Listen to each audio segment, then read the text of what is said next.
revolución desde tu televisión, sí, la revolución desde tu televisión. Hola amigos, amigas, soy Silvestre Pacheco León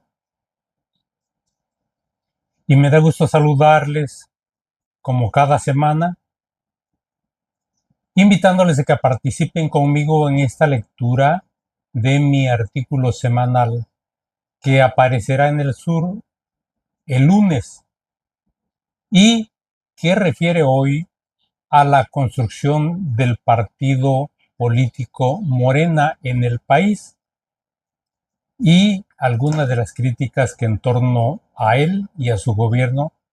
se han hecho. Así que mi artículo se llama Morena, la esperanza de México. Y dice así: desde el triunfo de Andrés Manuel López Obrador como presidente de México, el partido que lo hizo candidato fue pensado para organizar y educar a los mexicanos en la idea de que se requiere un cambio radical en la política y en el gobierno, con principios básicos de honestidad y transparencia en búsqueda de la igualdad y la justicia después de haber derrotado al partido y gobierno del saqueo, la corrupción y los privilegios, también conocido como el régimen neoliberal. Y aunque para ganar y hacer que se respetara su triunfo, Morena ocupó muchos liderazgos y partidos, no todos afines al cambio, por lo cual tuvo que pagarles el favor cediéndoles algunos espacios de poder. Esa fue la explicación y la justificación. Pero después de su triunfo, con los 30 millones de votos que se recogieron, esa estrategia que Paco Ignacio Taibo denomina el aluvión, por la cantidad de fuerzas que coincidieron en esa elección, Morena se quedó con un lastre en sus filas que es tiempo ya de descargar para evitar el riesgo de que ese estorbo se convierta en el caballo de Troya con la estrategia que busque al final volver al régimen de privilegios que fue ya derrotado. El impacto negativo de ese lastre en Morena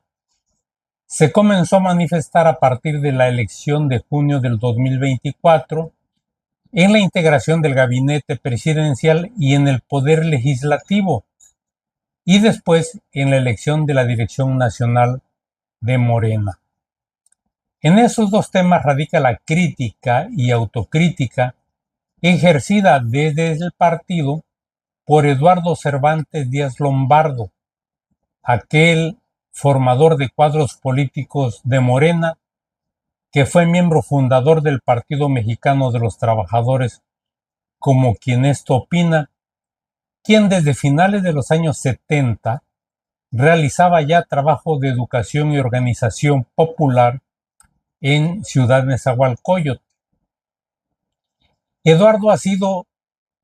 un militante de izquierda congruente toda su vida, quien con su ejemplo ha creado liderazgos que son lo que se requiere para avanzar sin titubeos en la transformación social y económica que ha decidido la mayoría de los mexicanos, y por eso tiene validez y conviene que nadie se quede sin conocer su intervención en el video de la chilanguera, donde en menos de 10 minutos esta persona dibujó la realidad preocupante que está viviendo tanto el partido como su gobierno. Certero y valiente en el ejercicio de su derecho a la crítica e incisivo en apuntar las desviaciones de Morena, Eduardo asegura que dicho proceso inició desde la elección distrital de los dirigentes para constituir la dirección nacional del partido de López Obrador en el año 2022, cuyo resultado parece estar a favor de los priistas que en él intervinieron, porque se permitió el manoseo de gobernadores y de funcionarios del gobierno federal para llevar a sus amigos como delegados al Congreso y Consejo General. Eduardo Cervantes, como muchos morenistas, mira con preocupación el avance de esos lastres para las elecciones del 2027, sin que el partido resuelva casos que son ejemplarmente repeticiones del régimen prianista, como el que involucra nada menos que al exsecretario de Gobernación, Adán Augusto López, con la organización criminal conocida como La Barredora en Tabasco, cuando uno de los objetivos del actual gobierno es el del cambio para mejorar el ambiente de violencia e inseguridad, combatiendo a los ahora llamados generadores de violencia. Y el otro caso se refiere a Mario Delgado, secretario de Educación, y a Gerardo Fernández Noroña, quien acaba de dejar la presidencia del Senado. Estos dos, con sus propiedades millonarias que contradicen el principio juarista de vivir en la justa medianía. Existe un riesgo mayúsculo de que Morena, el mayor partido de América Latina, se convierta en un partido electorero donde la lucha por las candidaturas consuman la energía que bien podría servir para realizar los cambios que verdaderamente importan. Con la falsa idea de asegurar la gobernanza, hemos visto que se justifican candidaturas que contradicen completamente el perfil deseado para construir el nuevo régimen, con candidatos híbridos, entre comillas, porque se requiere ver en ellos la pluralidad que algunos creen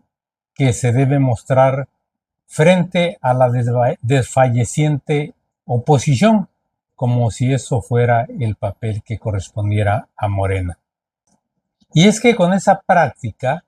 hay demasiado tiempo perdido que los electores fieles a la 4T no están dispuestos a esperar y son propensos a desinteresarse, frustrarse y decepcionarse de la política cuando ven que ésta se repite en espectáculo. Se requiere una enérgica postura de su dirigencia contra el arribismo y aspiracionismo que detenga a tanto joven ambicioso y sin principios que creen que la política es el camino fácil para acceder al poder y al dinero. En Guerrero, Morena debe convertirse en un partido ejemplar que genere el cambio desde los cabildos en los municipios, las diputaciones y desde los puestos públicos, impulsando la democracia en los ejidos y comunidades, en los sindicatos y en los gremios. Por eso debe proyectarse su definición en la forma organizativa que está creando y no repetir el modelo priista de los comités seccionales organizados solo para movilizar a los electores en las votaciones, ahora con el agravante de hacerlos depender de los llamados mentores, que serán como sus dueños, encargados hasta de pagarles los gastos que realicen para sus reuniones. Si miramos bien, se está repitiendo en Morena la misma experiencia negativa que llevó a la debacle al PRD, donde las corrientes que lo formaron vaciaron todas sus energías en la lucha por las candidaturas, lo que terminó enajenando su vida, que quedó atrapada en la ilusión de muchos que se creían que se podía aspirar al poder y quedarse en él para siempre, sin el pudor de traicionar sus principios,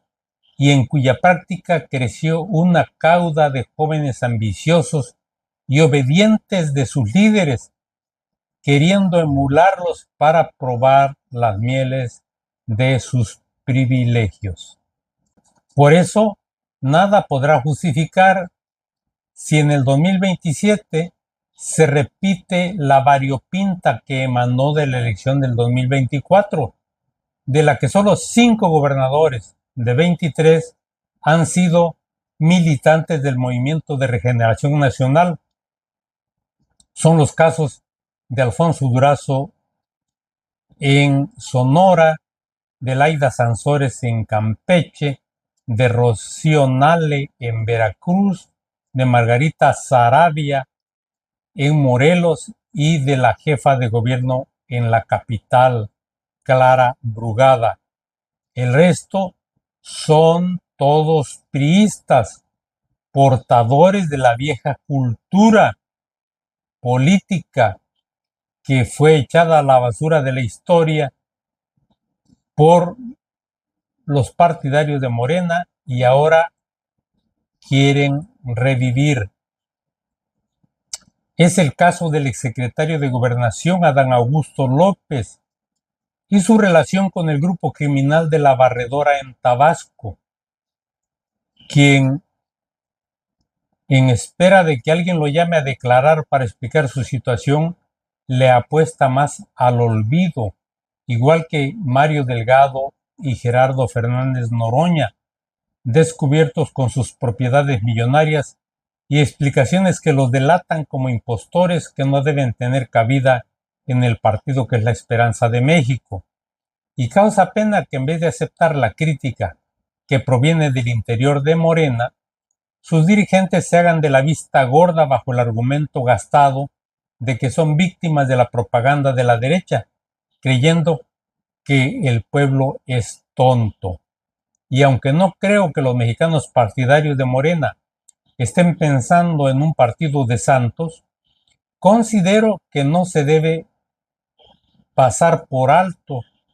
que todos los que lleguen a ocupar cargos de elección popular y empleo del gobierno están obligados a seguir una conducta ejemplar frente a los electores. Morena es la aspiración de los mexicanos para cambiar toda la práctica política que nos dejó en la inopia. Por eso la humildad frente al aspiracionismo debe ser una práctica permanente de los políticos de nuevo cuño, no santos, solo austeros, humildes y solidarios. Muchas gracias y les recuerdo, si quieren seguirme en TikTok, en YouTube y en Instagram, pues pónganle ahí donde dice buscar en la lupita Bahía La Política, todo junto, y ahí nos encontraremos. Por lo pronto, muchas gracias y nos vemos la próxima semana. Revolución desde tu televisión, sí, la revolución desde tu televisión.